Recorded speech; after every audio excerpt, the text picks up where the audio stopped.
안녕하십니까. 대한민국을 너무너무너무너무 사랑하는 사람, 바슬리입니다.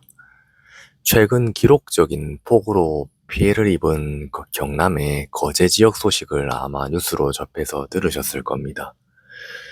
갑작스러운 재난으로 삶의 터전을 잃은 이재민 분들에게 가장 절실한 거, 이런 건 당장 사용할 수 있는 생필품, 그리고 따뜻한 관심일 텐데요. 이런 상황에서 미국계 혁신 기업이었던 쿠팡이 거제 지역 대피소 이재민들을 위해 매트리스, 이불, 세면도구 등으로 구성된 희망박스 긴급 구호물품들을 빠르게 전달했습니다. 쿠팡뿐만 아니죠. 스타벅스, 코스트코 등의 한국에 뿌리 내린 수많은 글로벌 미국 기업들은 평소에도 각종 사회 공헌 활동은 물론이고 막대한 고용 창출, 그리고 유통 물류 혁신들을 통해서 우리 자국민 삶의 질을 획기적으로 올려주고 있는 현실입니다. 그런데 좀 이상한 게 있습니다. 자국민의 삶을 더 편하게 만들고 위기 때마다 이렇게 구호의 손길을 내미는 이런 기업들을 향해서 정작 우리 정부와 정치권은 어떤 태도를 취하고 있는가? 고마워하기는커녕 플랫폼 규제라는 명목, 그런 것들로 발목을 잡고 억지로 과징금과 규제 잣대를 대면서 압박하고 있는 게 현실입니다.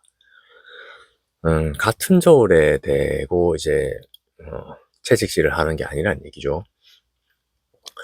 오늘 영상에서는 혁신 기업을 억압하는 한국 정부의 거꾸로 가는 정책, 그리고 이를 통해 한미 통상 갈등, 특히 미국 무역법, 그런 걸로 인해 번져서 우리 자국민과 국가 경제가 어떤 피해를 입게 될지 좀 얘기해 볼까 합니다. 우리가 매일 누리고 있는 일상을 한번 돌아보면 쿠팡의 로켓 배송과 로켓 프레시 이런 게 들어오기 전과 후 우리 삶이 어떻게 달라졌나 보면 지방 소도시나 도서 산간 지역조차도 생필품을 하루 만에 받아보는 물류 혁명을 경험하고 있거든요. 수십만 개의 직간접 일자리를 이렇게 만들고 지역 소상공인들의 판로를 넓혀준 것, 그런 라인을 깔아준 것, 이것도 바로 이들 쿠팡이 한 일입니다. 여기에 더해서 재난 현장에서는 정부의 행정 절차보다 더 빠르고 정교하게 긴급 구호물품이 현장에 쏘아졌습니다. 정부보다 더 빨리요.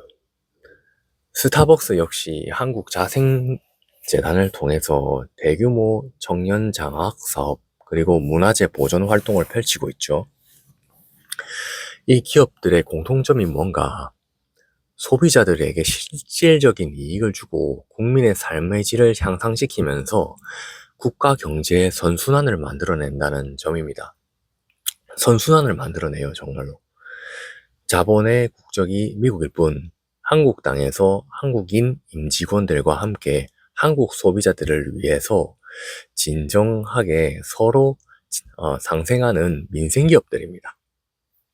하지만 우리 정부와 공정거래위원회 이런 그 규제 당국들의 모습을 우리가 돌이켜 본다면 글로벌 표준에 부합하는 자율적인 시장 경쟁을 이렇게 장려하는 모습은 잘 보이지 않습니다. 최근 들어서 빅테크 규제, 그리고 플랫폼 공정화, 최근 또 그런 그 떼법이 우리나라에 좀 이제 퍼져 있는데, 우리 이제 얼마 전에 쿠팡이 제재를 먹었던 것은 어, 개인정보죠. 개인정보가 털렸다. 3,800명 정도 개인정보가 안에 내부자가 들고 튀었다. 그런 건데, 같은 천칭에 두고 죄를 무게를 달아야 되는데, 카카오는 4천만 명이거든요. 4천만 명을 자발적으로 퍼줬습니다. 그 당시에 카카오 중국 자본이 이제 카카오 지분의 40%를 탄센트가 먹고 있었고, 자발적입니다. 털린 게 아닙니다. 자발적으로 4천만 명의 개인정보를 중국에 퍼줬습니다. 여기는 규제를 안 하고 있죠. 처벌을 안 내리고 있죠.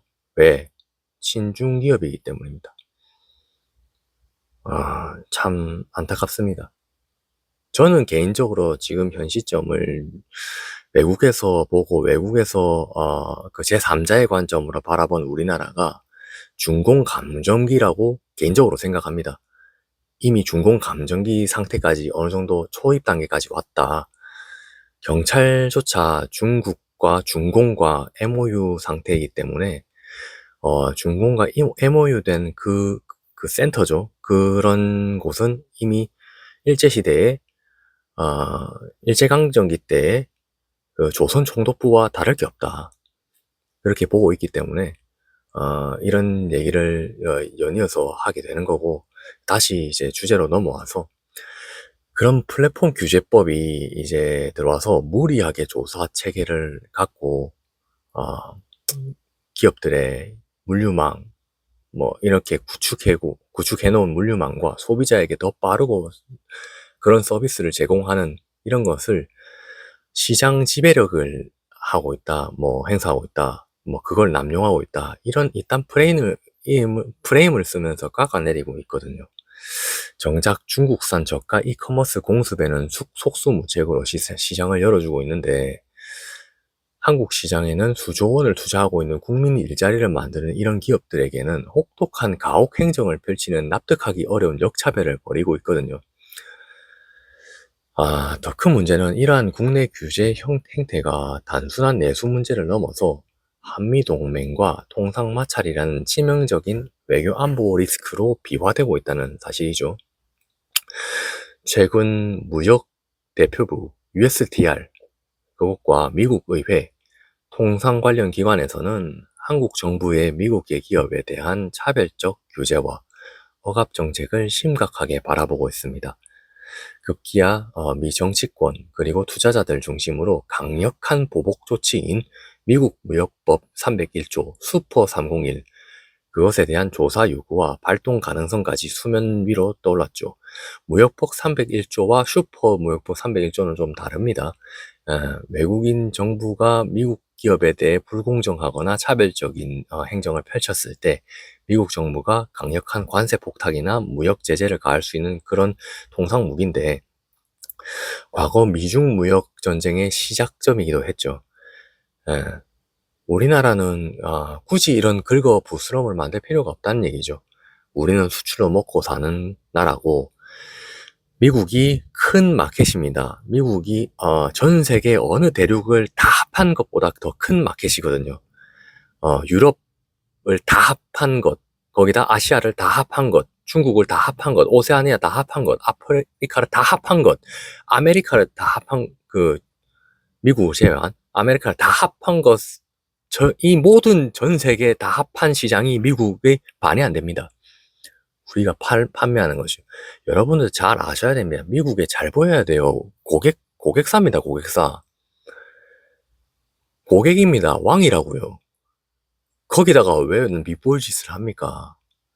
우리나라의 핵심 수출 산업 전체가 미국의 통상 보복의 표적이 될 위기에 처한 거죠. 빈대 잡으려다가 초과상감 다 태울 이유가 없거든요. 무역으로 먹고 사는 우리나라, 미국계 혁신 기업들 길들이려다 정작 자동차, 반도체, 배터리 전부 다 보복 표적이 됩니다. 그 피해는 결국 어디에게 돌아가는가? 기업을 억압하고 한미관계를 균열내는 이 무모한 정책의 피해는 결국 누구 몫이 되겠습니까? 불행하게도 우리들입니다. 소비자 그리고 소상공인, 자국민들이죠.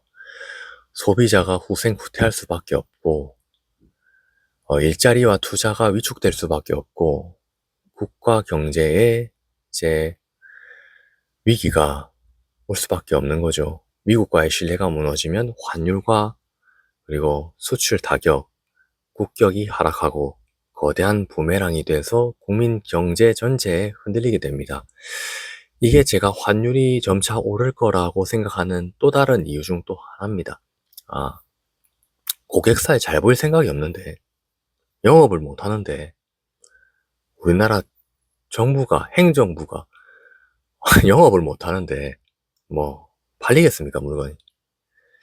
그래서 이제 오늘은 거제 수해 현장 구호 물품을 보내서 이재민들의 눈물을 닦아준 그런 쿠팡, 그와 반대로 정부의 말뿐인 슬로건이 아니라 기업들의 신속한 실천들을 보면서 제 얘기를 좀 해보았습니다. 구독과 좋아요를 부탁드립니다. 시청해주셔서 감사합니다.